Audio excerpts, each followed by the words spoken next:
نہیں تھی، اس منصوبے میں مسلمانوں کے لیے آزاد ریاست کے قیام کا بھی ذکر نہیں تھا، لہٰذا مسلم لیگ بھی اس سے مطمئن نہیں تھی۔ ان وجوہات کی بنا پر 100 وزیری منصوبہ مکمل طور پر تسلیم نہیں کیا گیا۔ اب ہم دیکھیں گے یوم راست اقدام۔ پاکستان کا مطالبہ پورا نہ ہوتا دیکھ کر مسلم لیگ نے راست اقدام کرنے کا فیصلہ کیا۔ جب مسلم لیگ کو یہ بات سمجھ میں آئی کہ ہمارا جو ہے تو پاکستان کا جو ہے تو ان کا جو مطالبہ تھا، پاکستان کا جو ہے تو مطالبہ ان کا پورا نہیں ہونے لگا، کیونکہ جب یہ سمجھ میں آنے لگا تو انہوں نے کیا کیا، راست اقدام کرنے کا فیصلہ کیا۔ اس فیصلے کے مطابق مسلم لیگ کی جانب سے 16 اگست 1946 کو یوم راست اقدام ڈائریکٹ ایکشن ڈے کے طور پر منانے کا اعلان کیا گیا۔ اس دن ملک میں جگہ جگہ ہندو مسلم فسادات ہوئے۔ بنگال کے نواخالی میں زبردست قتل و غارت کی ہوئی۔ اس تشدد کو روکنے کے لیے گاندھی جی نے اپنی جان کی پرواہ نہ کرتے ہوئے وہاں پہنچے، وہاں امن قائم کرنے کے لیے انہوں نے سخت کوشش کی۔ اب ہم دیکھیں گے عبوری حکومت کا قیام۔ ملک میں تشدد کے ماحول ہی میں وائسرائے ویویل نے عبوری حکومت قائم کر دی۔ اب جب ملک میں اس طرح کا ماحول تھا، اس ماحول میں جو ہے تو وائسرائے ویویل نے عبوری حکومت قائم کر دی۔ پنڈت جواہر لال نہرو اس حکومت کے سربراہ تھے۔ کون تھے اس حکومت کے سربراہ؟ پنڈت جواہر لال نہرو۔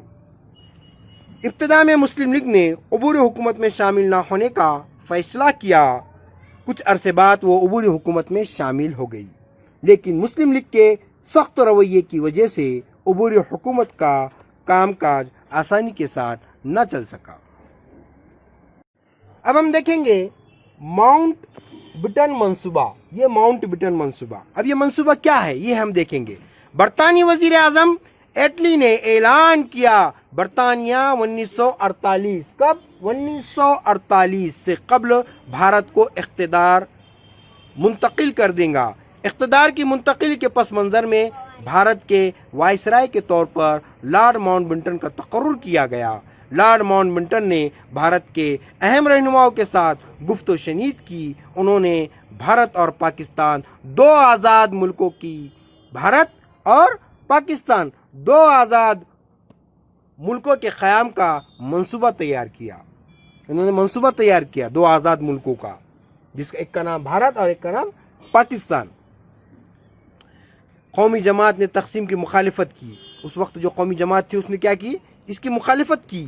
ملک کا اتحادی قومی جماعت کی قیام کی بنیاد تھا۔ ملک کو اتحاد رکھنا، ہندو مسلمانوں میں اتحاد قائم رکھنا، یہ قومی جماعت کا اہم مقصد تھا۔ لیکن مسلم لیگ پاکستان کے قیام پر بضد تھی، جس کی وجہ سے تقسیم کے علاوہ کوئی دوسرا راستہ نہ رہا۔ بحالت مجبوری قومی جماعت نے تقسیم کے فیصلے کو قبول کر لیا۔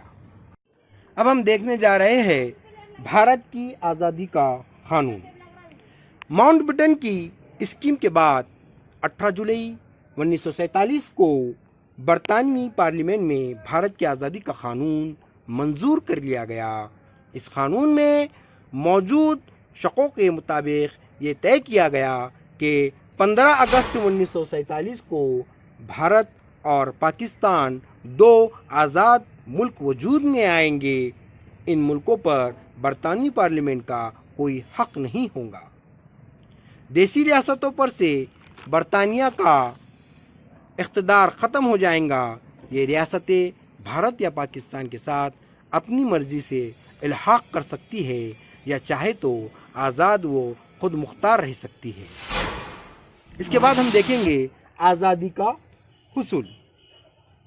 بھارت کے آزادی کے قانون کے مطابق 15 اگست 1947 کو بھارت کو آزادی دے دی گئی۔ 14 اگست 1947 کی نصف شب دلی کے پارلیمنٹ ہال میں قانون ساز اسمبلی کا اجلاس جاری تھا۔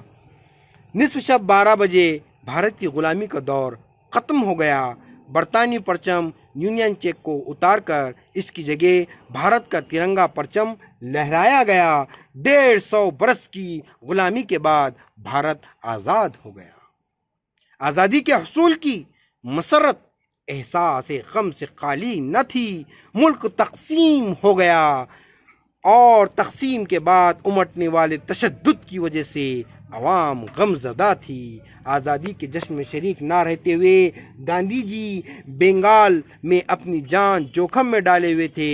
آزادی ملنے کے محض 6 مہینے بعد 30 جنوری 1948 کو نتھو رام کھوڑسے نے گاندھی جی پر گولیاں چلا کر ان کا بہیمانہ قتل کر دیا۔ ہندو مسلم اتحاد قائم رکھنے کے لیے گاندھی جی ہمیشہ کوشاں رہے اور اسی مقصد کے خاطر اپنی جان قربان کر دی۔